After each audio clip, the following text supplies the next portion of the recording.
নমস্কার বন্ধুরা, দেবভূমি উত্তরাখণ্ডে আপনাদেরকে স্বাগত জানাচ্ছি। লেক সিটি নৈনিতালে আপনাদেরকে স্বাগত জানাচ্ছি। বন্ধুরা, এই মুহূর্তে আমি রয়েছি নৈনিতালের যে নৈনী দেবী মন্দির রয়েছে সেই মন্দিরের একদম সামনে।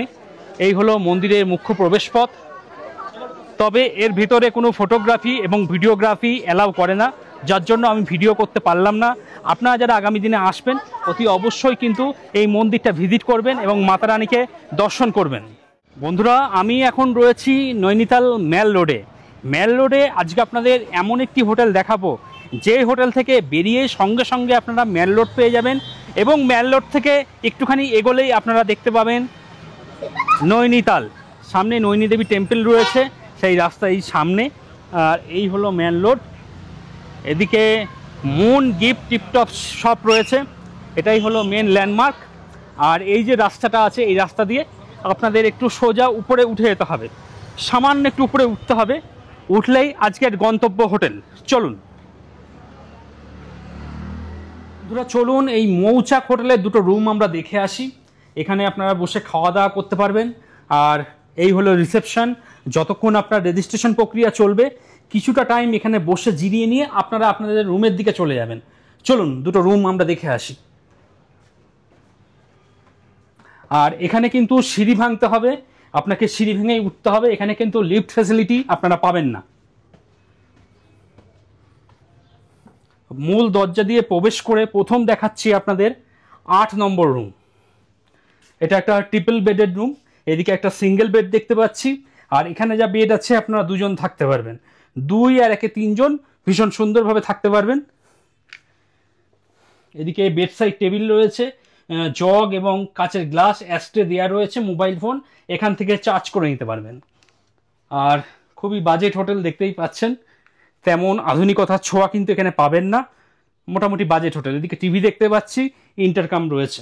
এদিকে একটু পুরনো লাগছে, বড় একটা ওয়ার্ডরোব দেওয়া রয়েছে, মালপত্র চাইলে আপনারা রাখতে পারবেন। আর এই হলো ওয়াশরুম। এদিকে বেসিন দেখছি, আয়না রয়েছে, বালতি মগ দেওয়া রয়েছে, ওয়েস্টার্ন কোমোড এবং গিজার। ঠান্ডার দেশ, গিজার তো থাকবেই, তবে ডিসেন্ট পরিষ্কার, খুব একটা পরিষ্কার পরিচ্ছন্ন লাগছে না আমার কাছে। রুমটাও আরও একবার দেখিয়ে দিচ্ছি।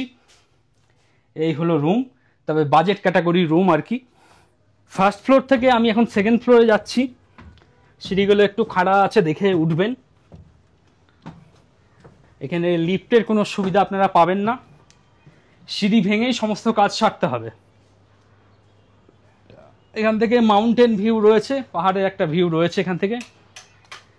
আর সেকেন্ড ফ্লোরে দেখাচ্ছি 4 নম্বর রুম। এটাও ট্রিপল বেডেড রুম। এখানে যা বেড আছে এখানে 3 জন, আর এখানে যা বেড আছে সিঙ্গেল 1 জন। আপনাদের মধ্যে যাদের ছেলে মেয়ে বড় হয়ে গেছে, বাবা মার সঙ্গে শুতে চায় না, তাদের জন্য কিন্তু এই রুমটা একদম আদর্শ। আপনারা বাবা মা এখানে থাকবেন আর আপনাদের সন্তান যে রয়েছে সে এখানে থাকতে পারবে। ডিসেন্ট প্রকৃতির রুম রয়েছে। এদিকে আমি ফ্যান দেখতে পাচ্ছি, এদিকে টিভি রয়েছে, আয়না দেখতে পাচ্ছি, বেড সাইড টেবিল রয়েছে, মোবাইল ফোন চার্জ করে নিতে পারবেন। আর এই হলো ওয়াশরুম। এদিকে আমি গিজার দেখছি, ওয়েস্টার্ন কোমোড, বালতি মগ, বসে স্নান করার জন্য টুল এবং আয়না, বেসিন এবং আয়না। মোটামুটি ডিসেন্ট পরিষ্কার রয়েছে। আপনারা যারা আগামী দিনে লেক সিটি নৈনিতালে আসছেন, যারা মনে করছেন একটা 3 জন থাকার মতন রুম দরকার, বাজেট রুম দরকার, একমাত্র তারাই যোগাযোগ করুন। ওইদিকে আপনাদের 8 নম্বর রুম দেখালাম, পরবর্তী দেখাচ্ছি 3 নম্বর ট্রিপল বেডেড রুম। এই রুমটা কিন্তু একটু বেশ ভালো লাগছে। এদিকে কিছুটা উডেন ফিনিশ করা রয়েছে, কাঠের কাজ করা রয়েছে। এখানে একটা সিঙ্গেল বেড দেখতে পাচ্ছি, এখানে 1 জন, আর এখানে যা বেড আছে এখানে 2 জন থাকতে পারবেন। এদিকে ফ্যান দেখছি, সেই সঙ্গে টিভি রয়েছে, ছোট ওয়ার্ডরোব করা রয়েছে, মালপত্র রাখতে পারবেন। এদিকে ইন্টারকাম রয়েছে, সরাসরি রিসেপশনের সঙ্গে যোগাযোগ করতে পারবেন। এদিকে আয়না রয়েছে। আর এই হলো রুম। এদিকে ওয়াশরুম রয়েছে, চলুন ওয়াশরুমটা একটু দেখিয়ে দিই আমি। এদিকে ওয়েস্টার্ন কোমোড রয়েছে, বেসিন, আয়না এবং গিজার দেখতে পাচ্ছি, বালতি মগ রয়েছে, ডিসেন্ট পরিষ্কার পরিচ্ছন্ন রয়েছে। আর এই হলো রুম। যারা সংখ্যায় 3 জন রয়েছেন, যারা একটু বাজেটভাবে থাকতে চাইছেন, তাদের জন্য এই রুমটা একদম আদর্শ। তো বন্ধুরা, এই ছিল মৌচাক হোটেলের রিভিউ। আমি যতটা পারলাম আপনাদের দেখিয়ে দেওয়ার চেষ্টা করলাম। আপনারা যারা মেলের কাছে একটু বাজেটভাবে থাকতে চাইছেন, তাদের জন্য কিন্তু এই হোটেলটা একদম আদর্শ। আপনারা ভিডিওর ডেসক্রিপশনে চলে যান, সেখানে ফোন নম্বর রয়েছে, সেই ফোন নম্বরে ফোন করে আগাম বুকিং করিয়ে চলে আসুন। আমাদের গেস্ট সব রেডি হয়ে বাইরে চলে এসেছেন, হোটেলের বাইরে সবাই গরম পোশাক পরে তৈরি হয়ে গেছেন সোনমার্গে যাওয়ার জন্য। সোনমার্গে স্নো অ্যাক্টিভিটি হবে তো? ওকে নিয়ে গিয়ে বরফে ফেলে দেব। বরফে ফেলে দেবে? বরফের জন্য প্রস্তুত তো? আচ্ছা আচ্ছা, বৌদি বরফের জন্য প্রস্তুত তো? আচ্ছা আচ্ছা, ঠিক আছে, একদম প্রস্তুত তো আপনারা? একদম প্রস্তুত। আচ্ছা, গাড়ির সামনে ডিউক ট্রাভেলস লিখে দেওয়া হয়েছে। আজকে কি কি মেনু আছে রাতে? ভাত দেখতে পাচ্ছি, ডাল কি মুসুরির ডাল নাকি? আচ্ছা, মুসুরির ডাল আছে, আলু পটলের কষা, আর আজকে মেনুতে মটন আছে, পাঁপড় আছে। যদিও আজকে মটন হয়েছে, তাও এনার জন্য নিরামিষ আহারের ব্যবস্থা করা হয়েছে। নিরামিষ খাচ্ছেন কেন? আমি নিরামিষই খাই। ও আচ্ছা, মাছ মাংস খান না? আচ্ছা আচ্ছা। অনেকে আছেন যারা নিরামিষ খাওয়া দাওয়া করেন, ডিউক ট্রাভেলসের পক্ষ থেকে কিন্তু তাদের জন্য নিরামিষ আহারের কিন্তু ব্যবস্থা করা হয়। ডিউক ট্রাভেলসের যিনি কর্ণধার প্রশান্ত দা, উনি খাওয়ার সময় উপস্থিত থাকেন, যাতে সবাই ঠিকঠাক খেতে পাচ্ছে কিনা সেই জিনিসটা তদারকি করেন। অনেক গেস্ট রিপিট চাইছেন, প্রত্যেককে কিন্তু দেয়া হচ্ছে।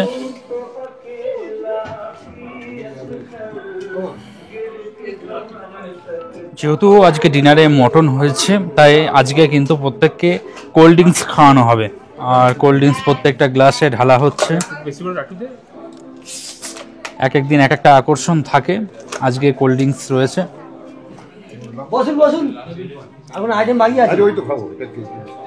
আর এখন কোল্ড ড্রিঙ্কস চলে এসছে। বন্ধুরা, খাওয়া দাওয়া ভীষণ সুন্দর রয়েছে এবং মানুষের কিন্তু কোনো অভিযোগ দেখলাম না আর কি। ডিউক ট্রাভেলসের যিনি কর্ণধার রয়েছেন প্রশান্ত বাবু, উনি কিন্তু খাওয়ার সময় নিজে দাঁড়িয়ে থাকেন, তদারকি করেন, কারোর যদি কিছু দরকার হয় উনি কিন্তু সেই ব্যাপারটা দেখেন আর কি। তো যার জন্য মানুষের খাওয়া দাওয়া এক প্রকার বলাই যায় ভীষণ সুন্দরভাবেই হয়। আর 6:30টার সময় বেরোনো, 6:30টায় বেরোনো, 6:30টার সময় সবাই নিচে চলে আসবেন রিসেপশনে, আর 5টার সময় রুমে বেডটি যাবে। তো 25শে মার্চ 2025 ডিউক ট্রাভেলসের হাত ধরে আমি কাশ্মীর ভ্রমণ করেছিলাম, এবং তারপরেই কিন্তু পেহেলগাঁওতে সেই নির্মম হত্যাকাণ্ড ঘটে যায়।